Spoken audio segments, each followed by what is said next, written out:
Hi bro, నేను మీ రాజు. ఇది మన వెల్డింగ్ వర్క్షాపు. ఈరోజు రేకుల షెడ్ వేద్దామని కొత్తగా తీసుకొచ్చినాము. అన్ని పాత రేకులతో వేస్తున్నాము. ఇవన్నీ పనికిరాని రేకులు అయినా కానీ సెట్ చేసి వేస్తున్నాం.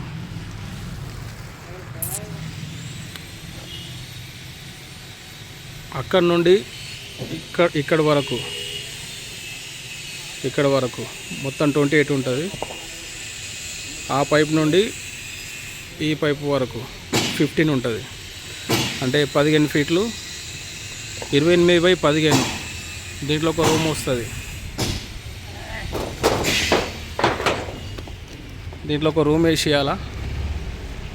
ఇటు సైడ్ ఏమో కార్ పార్కింగ్ కోసము, అంటే ఉంటుంది కదా ముంగట షెడ్ అన్నట్టు, అంటే కార్ మెకానిక్ షెడ్ వేసి ఇస్తున్నా అన్నట్టు. ఇది మన గాయత్రి నగర్లో.